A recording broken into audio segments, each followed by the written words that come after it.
Good morning, Newman University and the surrounding area. Listen, 98.5 WNUWLP Aston. My name is Joe Tusio, and I'll be a guest for the next hour. And today, what I want to talk about is the Philadelphia sports area in general. Not just the Eagles, but a little bit of Sixers and Flyers talk as well. Seeing as though the Eagles really aren't playing up to the potential that everybody thought they were going to do this year. So just to get an idea of what these teams, I guess, have to look forward to moving forward. And one of the first things I want to talk about is the Philadelphia 76ers.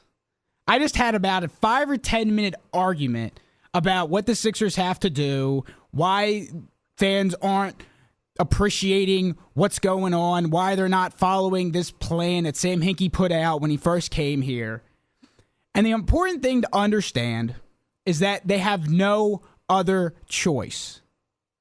I cannot understand why fans want to sit here and argue about that I can't take it no more. This team is just killing the fan base. They're just not putting out a good effort there to win games. I'm just tired of seeing them play. I'm out. I'm not a fan no more. There's no other choice. I am understanding of the fact that it's been 3 years. I understand that. It's hard to watch a team do what the Sixers are doing right now for just more than 1 year. 3 years, I can understand. It gets to fans after a while. You want to see the team win. But at this stage, at what they're at, you have no other choice. This was not a championship contending team before Sam Hinkie came here. I don't see the whole argument that Evan Turner and that team was going to be able to do something. That was not going to happen. This takes time. A lot of the teams that are the best teams in the league right now, or over the last 10 to 15 years, may not have done a tanking situation that the Sixers are doing right now for 3 or 4 years, but they were the worst teams in the league at one point. And that is how they started their rebuild process to become an NBA title contending team. The Golden State Warriors. Steph Curry was not some second round pick that came out and lit up the scoreboard and became an MVP. He was a top 3 pick. They were a bad team for a period of time. They struggled for a lot of years. And now look, they're the best team in the NBA with maybe the best player in the NBA right now. A lot of teams do it. The San Antonio Spurs, Tim Duncan was a top 2 pick. They had to struggle for a certain amount of years. That's how the NBA works. It takes time. The Sixers were not in a Miami Heat type of situation where they could sign a bunch of superstars. They didn't have a Dwayne Wade and then more rebuilding pieces to sign a Chris Bosh, a LeBron James, and build a superstar team. This was a team that was a 7th seed, 8th seed, that, they may be able to make a small run for maybe 1 or 2 years, but they were not a title contending team. This team was not going to attract a superstar free agent, was not going to attract a Carmelo Anthony, a LeBron James, a Durant. It was not going to happen. So the best possible option that you have now is you take 2 or 3 years off of trying to win an NBA title, break this team down, and rebuild it from the ground up. And it's hard to watch every single game they go out and not win. I know, it's hard to watch that.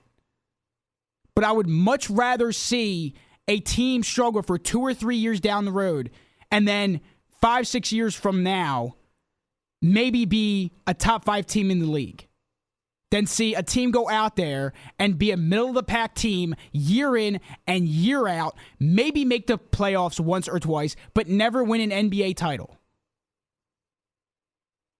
That's what I don't understand. I don't understand why people are upset with this whole plan.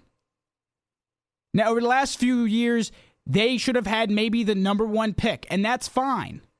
And then people want to argue about the whole Joel Embiid draft pick, that was a bad pick. Explain to me how that's a bad pick, though. At the time, he was the best player on the board. If Andrew Wiggins fell, if Jabari Parker fell, fine. You take that guy because he can play for you day one. But Joel Embiid's potential for him to become a superstar was there. So let's go back in time when that draft went down.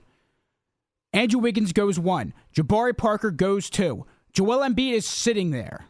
You have a Dante Exum, an Aaron Gordon, 2 guys that went after the Joel Embiid pick. Let's say you pass on a Joel Embiid type of player.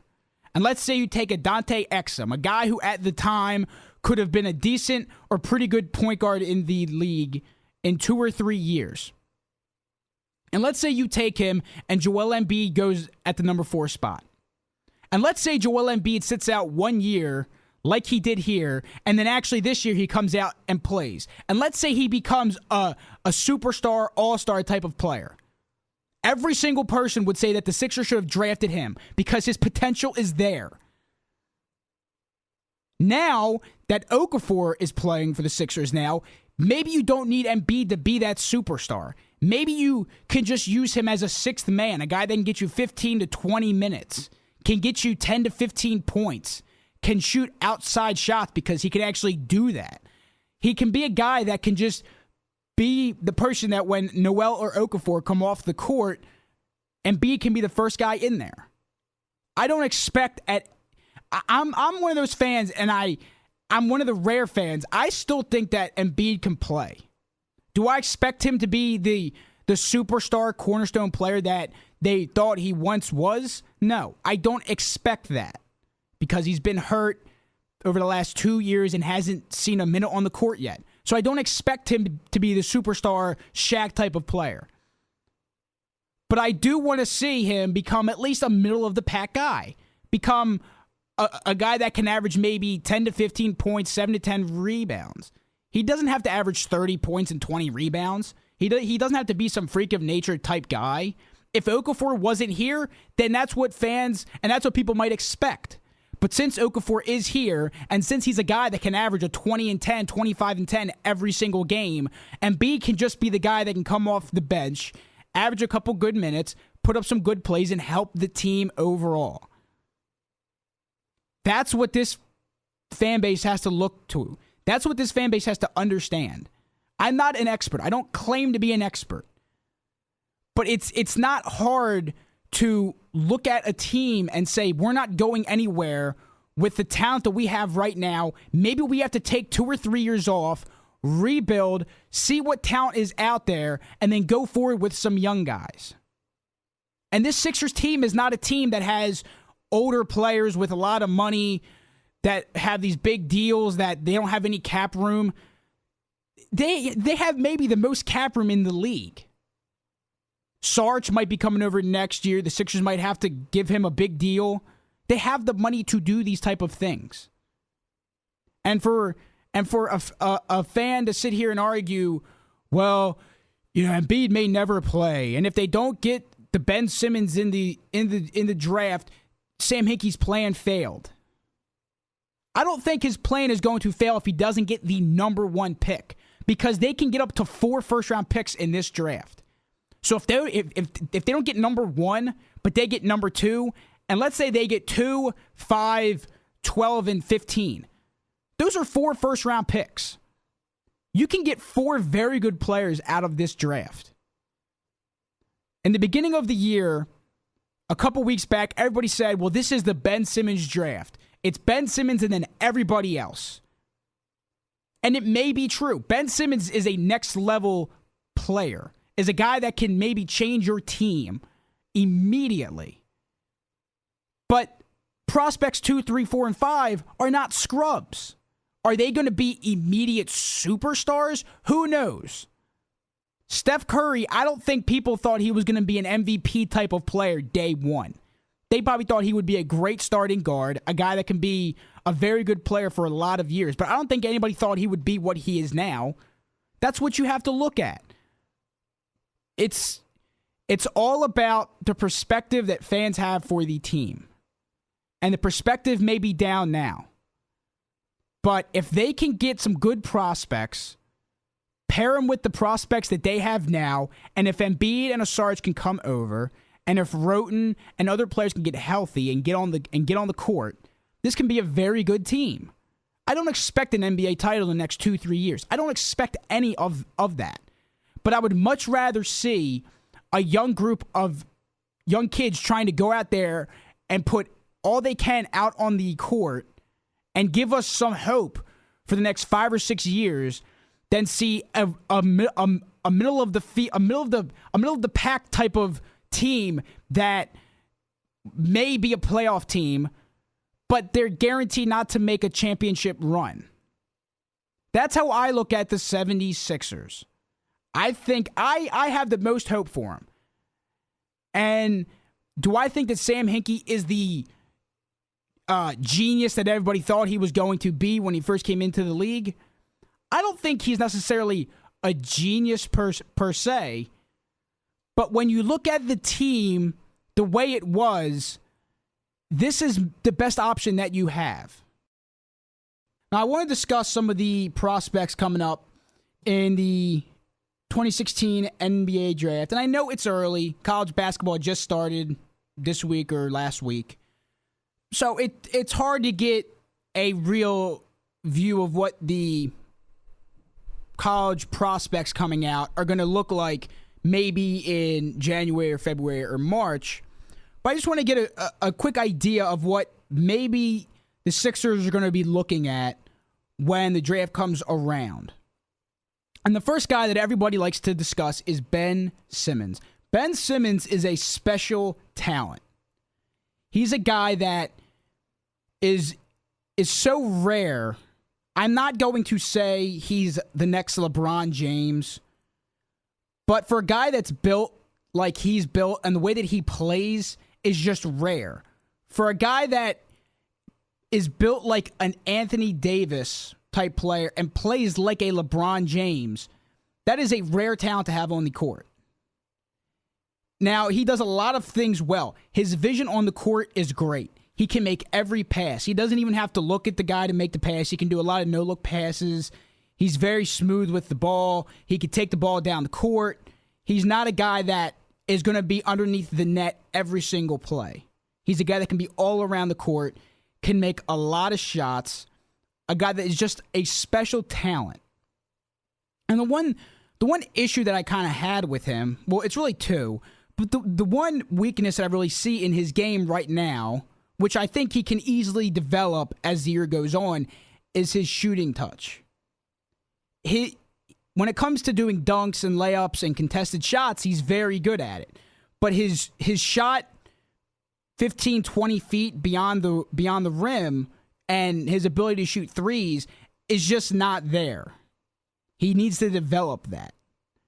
But if you take that part away from his game, he is maybe the best talent in college basketball right now. And the only other real issue, especially if he comes to this team, is will his size crowd the court? Seeing a guy that's 6'10", 240 pounds at a small forward is very appealing to most teams. But when your other forward spot and your center are like the same size, it kind of brings it into the idea that is there going to be enough room on the court for a Simmons, an Okafor, and a Noel, and Embiid, Asarge to all play together? Do they really need him? Do they need a smaller guy that will be able to get on the floor, create some more space?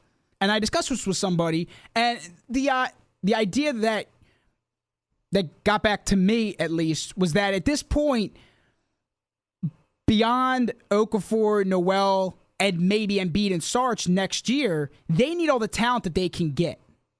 And if Ben Simmons is this special, they need to get him.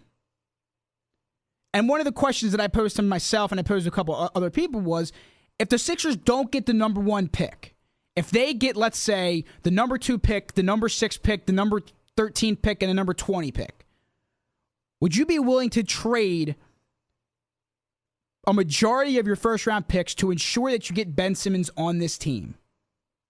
And it's a very hard question to answer because there's two different ways of looking at it.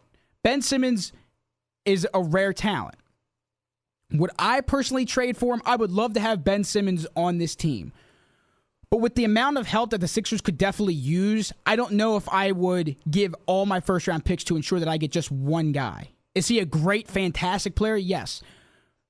But I don't know if I would be willing to get rid of all my other picks to ensure that I get this one guy.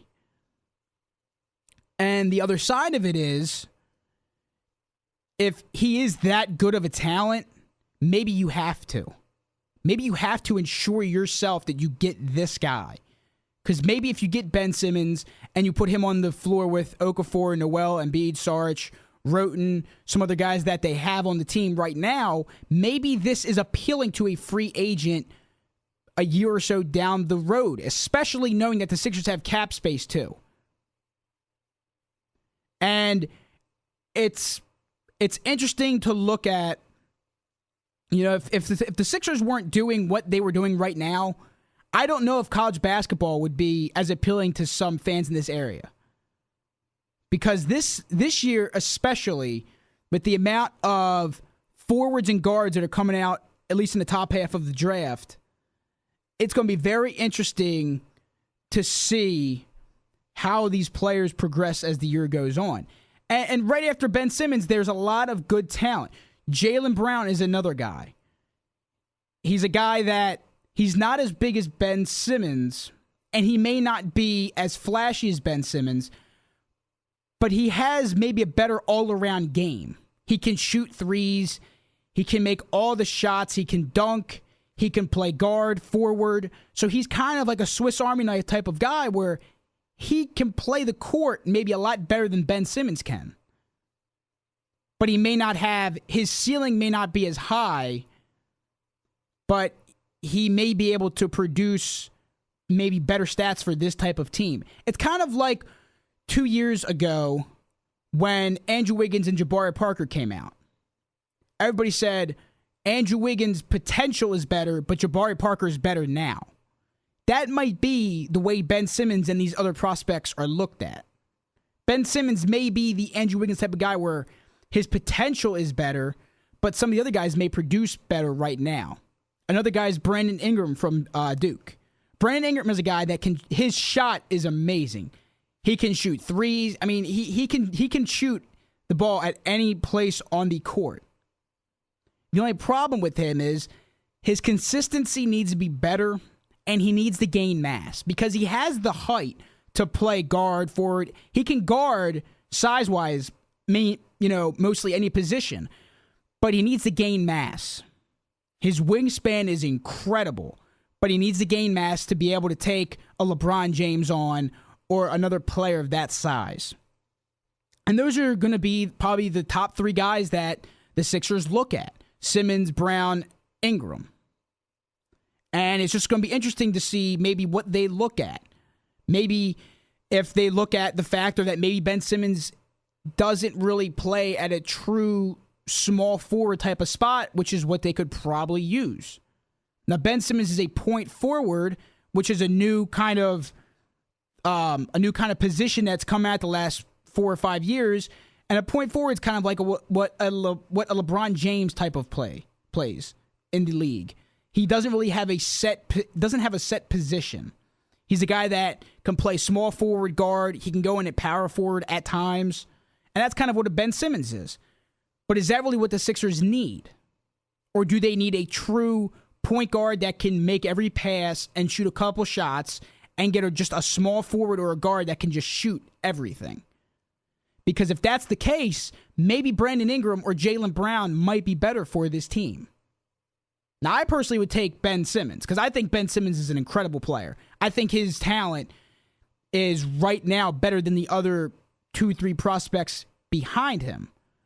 But I don't think that this team, I don't think their future goes down the drain if they don't get Ben Simmons. I just think Ben Simmons is the best guy.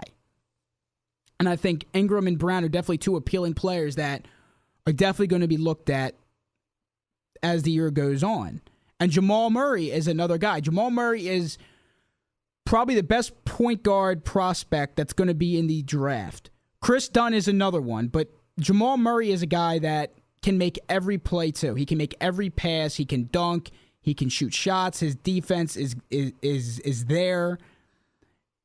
And if I could take a Jamal Murray or take a D'Angelo Russell or a Moutier from last year's draft, it would be tough because, like I said earlier, they've only played 2 or 3 games. So it's hard to see what they're going to be like, when the last game comes. Jamal Murray may be a superstar towards the end of the year, or he may be just an average-looking player. I don't think he's going to be an average player at all. I think he's going to be a top 5 pick. I think he's going to be probably the best point guard in this draft. And I think he's the best all-around point guard in this draft. Chris Dunn is another guy that I really like, and he's a guy that can score buckets. I mean, he'll put up 30 points a game. I don't know if he necessarily will be a good passer in the league, but he can definitely make every inside shot, can shoot some threes, can definitely be a Russell Westbrook type of guy. Could he be a top point guard in the league one day? Yeah, sure. But I'm not saying he's going to be a Russell Westbrook when he comes in. I just think that's the way that he plays. He's a guy that he may not get you 12 assists a game, but he can get you 30, 40 points if you need him to. So it's going to be interesting to see, especially how many picks that they get. If they get 3 first-round picks, you may have to go with a combination of Simmons and Brown or Ingram, and then maybe a Chris Dunn. Because while people like the idea of Simmons and Jamal Murray together, which would be fantastic, I would love that. I mean, I would love to have both of those guys. I would love to honestly have any of the guys that I just named. But it's going to be interesting to see, especially depending on where they pick. If they get number 1, I think it has to be Ben Simmons. I think it has to be him because I just think his talent is just greater than the other guys. Now, if they take another center, I'm going to lose my mind. I'm going to lose my mind. And the only way that I will agree with them taking a center is if they draft a center, a Skal Labissière, who's probably the best center in this draft. If they take him and trade a or an Embiid, okay, fine. And if they trade a Noel or an Embiid and get another top 5 pick and they get a Jaylen Brown or an Ingram, okay, I can maybe live with that. But if they take a center with number one or 2 over an Ingram or a Brown, I don't know if I'd be able to support that. There would have to be some sort of trade because then they would have there would be a team of centers and power forwards. And you're not going to put that out on the court every single game. There would just be too many centers, too many big guys. So regardless of where they pick, I think they have to go small forward or shooting guard, and they have to go point guard at some point. It's going to be a very intriguing draft. Last year, and it's intriguing to look at because when the Lakers took D'Angelo Russell number 2, most fans in Philly were just disappointed. Most fans wanted D'Angelo Russell on this team. And when the Lakers took him, including me, I was mad. I wanted him so bad. I thought he would be the point guard that would lead this team, and Embiid was going to come back and be the guy. But knowing that Embiid may not be the superstar that we thought he was going to be, and knowing how Okafor is playing on this team right now, I'm almost grateful that we didn't get Russell at 3. Because Russell hasn't been lighting it up with the Lakers as of late. He's had some good games. His play is very good. But I don't know if he can consistently play like the way he does when he has spotty minutes, 10, 15 minutes a game. He plays very good, but I don't think he can do it for 30, 40 minutes. So it's very interesting to see how this how this team might be looking at itself if Russell did go 1, or if Russell did go 3 to Sixers. Because if Russell went 3 to Sixers, maybe we're talking about a center in this draft. Now we don't have to even worry about that. We don't have to worry about center or power forward. All we got to worry about is guys that can shoot. And if Ben Simmons can develop his shot, he's got a chance to be an amazing talent. I can't quite go LeBron James level yet because LeBron James, talent-wise, is just maybe top 5 ever, talent-wise. I'm not saying that he may not be better than Jordan or players like that, but LeBron James, with his combined size and skills and the way that he plays, is just maybe top 5 ever of all time. And I'm not going to put Ben Simmons in that yet, but if he can get his shot going, get his defensive skills going too, and if he can continue to play the way he does right now at LSU, he has the opportunity to be maybe the best prospect since Anthony Davis. And that's very tough because Anthony Davis is an MVP type player. He may not be playing so good right now, but if you can get that on this Sixers team, I mean, and that's how you got to look at it. The future is bright for this team, regardless of how they're playing right now. Regardless, even if they get Ben Simmons, if they can get 2 or 3 first round, if they can get all 4, I would love to have all 4, but I don't know if all 4 is going to happen. But if you can get 2 or 3 first round picks, get good players out of those picks, pair them with what they have now, they have a shot of being a very good team. And I am excited for that. I am more excited for that than seeing a middle of the pack team. So there are 4 or 5 very good prospects in this draft. I wouldn't necessarily call it the Ben Simmons draft, but he's definitely going to be number 1 probably on most teams' boards. And it's going to be very close with Ingram, Jaylen Brown, Jamal Murray, Chris Dunn, a bunch of other guys. It's going to be a very good draft. Now, with the Eagles game coming up against the Tampa Bay Buccaneers, there's going to be a lot of talk about this game. Because if they don't win this game, they're gonna need some help. If they don't win this game, I don't know if they'll be able to turn the year around, knowing the opponents that they have to play still. And this is a very crucial game, and it's a game that they need to come out and make a statement that they can still play regardless of who the quarterback is. If Chip Kelly and this team has any chance of getting these fans riled up for this year still, it has to be this game. Because if you lose this game, I don't know if fans can take it. I don't know if fans will be able to come back and think that this team has a chance still. Especially knowing that they have a short week since they play the Lions on Thanksgiving. It's going to be a tough game too. Last week, many people thought, these next 3 games are going to be easy wins. They're going to be easy. We're just going to win these next 3 games, and the Pats are going to be the hard game. And they lost to the Dolphins.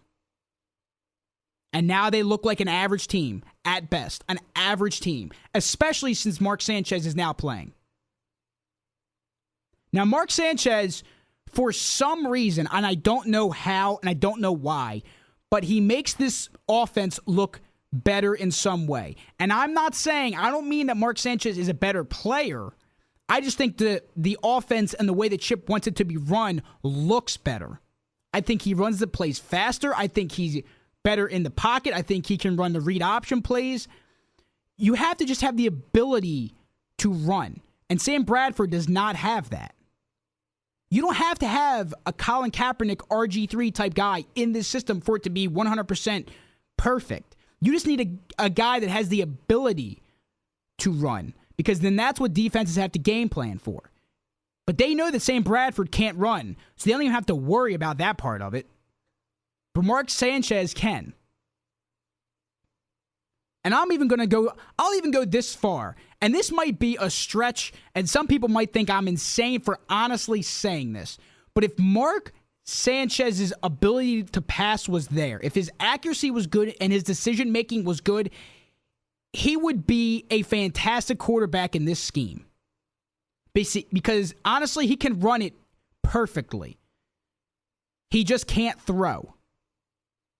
And the throws that he makes, he's the type of guy that whenever he makes his throws, you almost want to sit there and pray to make sure that the throw is made. You want to make sure that the wide receiver can catch the ball. And that's sad. I mean, it's just, when you have to worry about the quarterback throwing the ball every play, that's when you know that the quarterback may not be able to pass. But there are some improvements that the Eagles have to make if they have any chance of beating this team and winning this game. And regardless if they win by 31 or by 1, a win is a win. I don't care, your perspective of the team may change positively or negatively if they win by just 1, because then it says, okay, well, we barely beat an average team. But a win is a win, regardless of how you beat them. A win is a win. I don't think if you win the Super Bowl by 1 point, oh, well, we just won the Super Bowl just by 1. You won the Super Bowl. You won it by 1 point. It doesn't matter how much you won by. So if you win a game by 1, it's a win, regardless of how you do it. And they need to make some improvements if they intend to win this game. And the first thing that they need to do is establish the run. The last few weeks, it's looked good. Last week, it didn't look so good. They only ran for, I believe Murray ran for less than 80 yards. They need to get him the ball a lot in this game. If Matthews isn't in, they need to get Sproles the ball more too. He doesn't need to see 25 carries. You need to give him the ball 10 to 15 times. And Murray, he needs to get the ball about 30 times. He did it in Dallas last year. If he can do it there, he could do it here. I'm not saying he can play the same way like he did there, because the scheme is different and the offensive line is better, and there's certain things where, which is why he was a better running back there and why his stats were so good. But he has the ability to carry the ball 30 times if you need him to. And you need to do that in this game. Now, the Bucs over the last few weeks, their defense has looked pretty good. They only allowed the Cowboys to score 6 points, regardless of how good the Cowboys are or how bad they are. They only allowed them to score six points, and that's very good. So you need to establish the run and pass when you need to. Not when you want to, when you need to. Because if you think that if you think he's going to be able to, if you think Sanchez is going to be able to throw the ball 45 times and you win this game, I don't know which quarterback or which tape you look at. Because there's no chance of that. There is no chance. And the only chance that you would have of winning the game is if you gave him the ball that many times, is that if he had Dez Bryant, Calvin Johnson, Odell Beckham, Antonio Brown type of talent on this team. But with the wide receivers that he has, there is no chance that they can give him the ball to win this game. And you need to give the ball to Ertz and Selleck more. They did it last week in the first half, and it worked for them. Do it this week. There is no excuse for laying off of your players when they're doing good. I do not understand that. I don't understand why teams do that. Oh, I just ran for 50 yards. Put in some other guy and let him run. Or, I'm just on a roll. I have 3 catches for 75 yards. Okay, we're not going to throw to you the rest of the game. There's no need to. We'll give it to guys who can't catch. Give the ball to guys that can make plays. That's what needs to happen on this offense. Establish the line. The offensive line needs to establish themselves. Do not let Gerald McCoy and their linebackers get to Mark Sanchez early. Establish that line. Establish the run early and often. And throw the ball when you need to and when you see an opportunity. Do not force any pass if you do not need to. And there's just a couple of things on defense that they need to do if they intend to win this game as well. Winston, each week looks very good. I don't think he's in that superstar mode yet. I don't see a top 10 guy just yet. But for a rookie quarterback in this league, on a team who last year was the worst team in the league, he's looking pretty good. And one of the things that's unique about him is he doesn't have to put up 500 yards and 5 touchdowns in order for him to look good. He can put up 300 yards passing and run for a touchdown, and it looks good because he can control the team. He's a leader. He can rally that team when he needs to. And he is a dual threat guy. And that's one of the things that the Eagles need to understand early in that game. You have to be aware that Winston can run if he needs to. And he is a big guy. He's not a Manziel that is a little small guy that's fast. Winston will plow through you if he needs to. So the linebackers and the defensive line need to understand that they may run some read option plays. I don't know if that's necessarily what they run there, but Winston has the ability to run. And that's what the defense needs to understand. And Doug Martin is not a running back to sleep on. This year, he's run very well. And this offensive line is decent right now. Fletcher Cox and that defensive line need to get to Winston early. The linebackers need to, I don't even know what they should even do at this point. Jordan Hicks was the guy that if he was playing in this game, I would feel a lot better about this defense. Kiko Alonso does not look like the superstar. Kendricks is looking very good. They need to be able to stop the run, and they need to be able to get to Winston early. And one of the things that they need to do is they need to, how should I put this? They need to act on the mistakes that the Tampa Bay Buccaneers offense makes. Mike Evans, these past few weeks, has been dropping a lot of passes. You need to work on that. You need to make the most of those drop passes, of those mistakes. So if you put Maxwell or Nolan Carroll and Walter Thurman or Malcolm Jenkins on Mike Evans and he drops a ball, you need to be on that. And you need to maybe pick that ball off. You need to, that's something that the Eagles need to work on. Because if you can act on the mistakes that the Buccaneers offense makes during the game and you get a short field position for the Eagles offense to work on, that helps out the offense. And that gives the Eagles an opportunity to run the ball. And one more thing, and I completely just went over this without even talking about it, and I went in depth on Monday. The red zone offense and the play calling needs to change. If it is first and goal, regardless if it's first and goal on the 20, run the ball.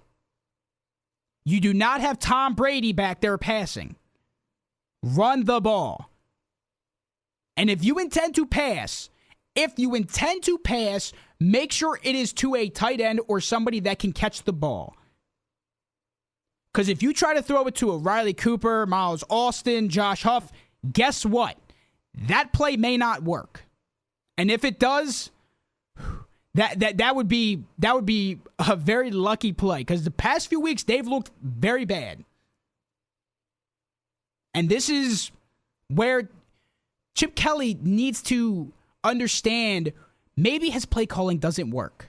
And I know it's hard. I know it's hard for some coaches maybe to change the way that they've coached for the last decade or 2 decades. I understand that. But if your offense doesn't work at a certain point, you need to change it. If you run 3 plays, if you run the exact same 3 plays and they don't work, if you run it a 4th time, guess what? It's probably not going to work.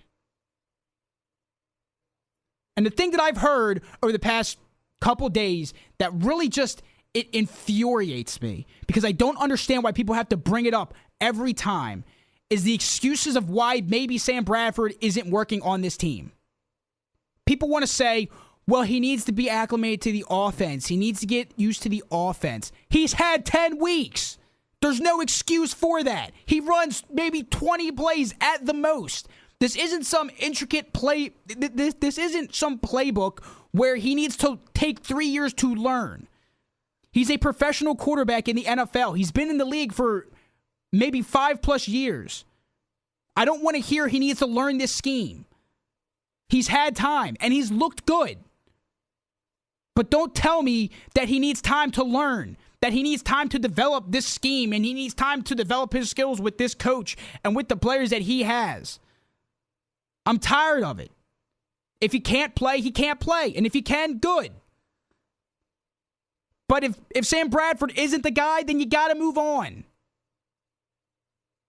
I don't want to hear down the road if they sign him, well, we made a mistake. We shouldn't have signed him. But the one thing is he hasn't worked in our scheme yet. He hasn't had time to develop with this scheme. That is out of the door by now. If it's week 2 and you want to say that, fine. It's week 11. Move on from it. There's no need for you to give excuses. Maybe he's not the answer. Maybe people have to just realize that maybe that trade wasn't that good. And Nick Foles hasn't been lighting it up either. I'm fine with that. But you also gave up a second-round pick. And second-round picks in the NFL now are a valuable pick. Because Derek Carr was a second-round pick. And now he's looking like maybe a top 10 quarterback in the league in his second year. And that could have been a pick that the Eagles could have gotten a quarterback at. But now, they'll probably never know. I hope Sam Bradford works out on this team. I hope he becomes a great quarterback. But you either have to realize at some point, it's either the play calling or it's Sam Bradford himself. And he just doesn't work. And if it's one of those putting a square peg into a round hole type of deals where you're trying to make him work because there's no option, at that point, I don't know what to tell you. You have to adjust to the play calling. You have to adjust to the players that you have now. If the play calling doesn't work, you got to change it. I think the Eagles can win this game, but I have zero ideas or thoughts that this is going to be a blowout game. This is going to be a hard-fought game on both sides and for both teams. If the Eagles intend to win, they need to make some changes on both sides of the ball and realize that every game isn't an easy game for them. Now, since I talked about the Sixers and the Eagles, I might as well just talk a little bit of Flyers before I let you guys go. And this is another team, man. I don't get it. I don't know what's wrong with this team. I don't know if they're just not playing for the coach. I don't know if they just don't want to play on this team no more. But with the amount of talent that you have on this team, I don't understand why you can't win at least some games. It seems like every game it seems like every fifth game they want to play. Oh, well, it's game 3, guys. We don't want to play. Don't worry, but when game 4 comes, we're going to play hard. They don't like to score. Their defense just looks bad, and they always blame the goalies, which I don't understand at all. Look at goalies in the league that have succeeded over the last 3 or 4 years. Jonathan Quick, one of the guys. Now, he's a great goalie. He may be the best goalie at certain times, but his defense is great. Every goalie over the last 10, 15 years that's been good, their defenses are usually good too. So if your defense is struggling and your offense can't score goals, how is it the goalie's fault? If he allows one goal and they lose 1-0, how are you going to blame the goalie? The offense doesn't do nothing. The defense doesn't do nothing. It's hard to understand how you can blame certain people. I do not get it. And I don't think it's the head coach's problem either. I think he's a good coach. And I think what he can do with this team, I think it could be a very good team with him. But I don't know if they need to make an example out of somebody. I don't know if they need to trade a Wayne Simmons. I don't know if they need to trade a Voracek, a Couturier, a Matt Reed. I don't know what they need to do at this point. I think next year, they're definitely going to have to bring up some of their young guys. I don't know if they're all ready to come up yet because they're still 18, 19, 20, and that's really young. And none of them, and the argument that people make is that, well, McDavid's up, Eichel's up. Yeah, but they were ready the second that they stepped on they were ready for their teams. And their teams weren't that good and they needed talent. The Flyers aren't a team that need all of their talent right now. And you need to develop that talent. Because if you throw a young guy in there day one and he messes up and his head isn't on straight, that may ruin him for the rest of his career. You got to give him at least maybe 1 year. And that's what they've done. So Provorov, Sanheim, Sam Moran, Konechny, you can bring these guys up maybe next year all together so they can be one group together. You get rid of some of the older guys somehow. I don't know how you're going to do it, but somehow you can make some changes. Stick with Mason. Neuwirth can be 1A and 1B. They can split time. And I think you got yourself a good team. And maybe they need to make a big trade. Because I know over the last 5-6 years, there were always rumors about Bobby Ryan or Evander Kane. Maybe they need to make that type of move. Maybe they need to shake something up on this team to get this team going, to get the fans looking forward to it. Because quite frankly, at times, it's hard to watch this team play. Period. At certain times, it's hard to watch them play. They need to do something. I have hope for this team. I think they can be good in the next few years, but they need to make some changes. It's just, at this point, all of Philly sports are hard right now. All together. I don't think there's one Philly team that is putting excitement right now into the Philly fans. So I am done today, guys. I want to thank everybody for listening in. I will be back on Monday at 10 a.m. You're listening to 98.5 WNUW LP Aston.